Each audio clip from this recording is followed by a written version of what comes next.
Raila Odinga was born on January 7, 1945, in Maseno, Kenya. He would grow to become one of the most influential and resilient figures in Kenya's political history, a man whose name became synonymous with courage, reform, and the long fight for democracy. His story is one of endurance, sacrifice, and an unyielding belief in a better Kenya. Born to Jaramogi Oginga Odinga, Kenya's first vice president, and Mary Juma Odinga, Raila came from a family deeply woven into the fabric of the nation's political beginnings. From an early age, he was surrounded by the sound of public debates, the struggles for independence, and the dreams of a young nation trying to find its footing. After completing his early education, Raila pursued higher studies in East Germany, where he earned a master's degree in mechanical engineering in 1970. When he returned home, he took up a teaching position at the University of Nairobi, shaping young minds while nurturing his love for innovation. But his ambition stretched far beyond academia.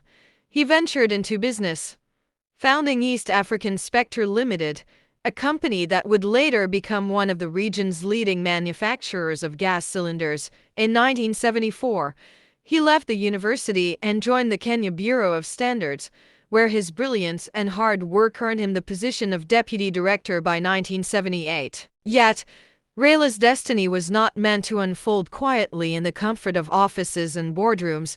The 1970s and 1982 were turbulent years in Kenya's political landscape, and Raila found himself drawn into the struggle for reform. He was vocal, bold, and unafraid to speak against the injustices of the one-party system led by President Daniel Arap Moi. In 1982, following an attempted coup against Moi's government, Raila was accused of involvement and detained without trial for 6 long years. Those years behind bars could have broken him, but they didn't. Instead, they hardened his resolve and deepened his conviction. When he was finally released, he continued to speak out for democracy and multi-party freedom, even when it meant more arrests, harassment, and threats. Twice more he was detained, and in 1991, fearing for his safety, he fled into exile in Norway. But the love of his country was too strong, and in 1992, Raila Odinga returned home, determined to continue the fight for change. That same year, Kenya held its first multi-party elections in decades. Raila was elected to parliament under the Forum for the Restoration of Democracy Kenya Ford Kenya, the party founded by his father. But after Jaramogi's death in 1994, internal wrangles tore the party apart. In 1996, Raila left Ford Kenya and joined the National Development Party (NDP), marking the beginning of his independent political journey. In 1997, he ran for president under the NDP banner. Though he lost, his growing popularity was undeniable. His political instincts led him to form a surprising alliance with President Moi's ruling party, KANU. In 2001, he was appointed Minister for Energy, and a year later, his party merged with KANU, with Raila becoming its Secretary General. However, when Moi chose Uhuru Kenyatta as his preferred successor for the 2002 elections, Raila broke ranks, leading a group of rebels who formed the Rainbow Alliance. Their defiance gave birth to the Liberal Democratic Party (LDP). That year, Raila and his allies joined forces with other opposition figures to form the National Rainbow Coalition (NARC) under Mwai Kibaki. In a moment that would go down in history, Raila famously declared, "Kibaki Tosha," rallying the nation behind Kibaki's candidacy. The 2002 election ended KANU's 4-decade rule, ushering in a new era of hope. Raila became Minister for Roads, Public Works, and Housing in the new government. But as time passed, cracks began to appear within NARC.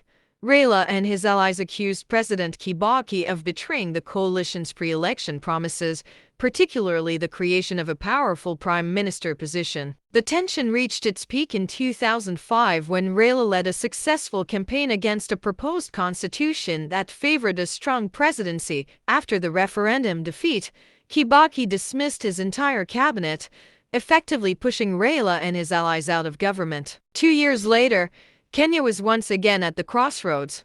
Raila, leading the newly formed Orange Democratic Movement (ODM), launched his presidential campaign with a promise of reform, fairness, and unity. The December 2007 elections were fiercely contested. Early results showed Raila in the lead, but after a controversial delay, the Electoral Commission declared Kibaki the winner.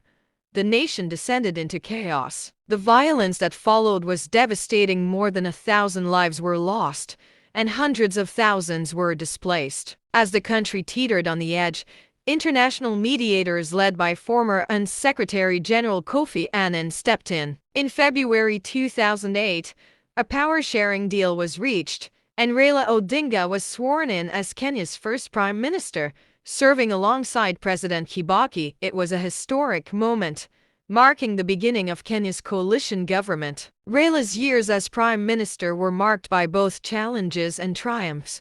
He championed transparency, fought corruption, and worked to strengthen governance institutions. Despite political friction within the coalition, he joined hands with Kibaki to campaign for the 2010 Constitution, a landmark document that decentralized power and strengthened local governance. It passed overwhelmingly, reshaping Kenya's political structure and standing as one of Raila's proudest achievements. For over 5 decades, Raila Odinga remained a towering figure in Kenyan politics. He contested the presidency multiple times in 1997, 2007, 2013, 2017, and 2022, each time coming close, each time refusing to give up. His journey was defined not by titles, but by resilience, hope, and an unshakable belief in democracy. On October 15, 2025, in Kerala, India, Raila Odinga breathed his last while receiving treatment. His passing marked the end of an era, the curtain fall of a man who had walked with kings and sat with the common man,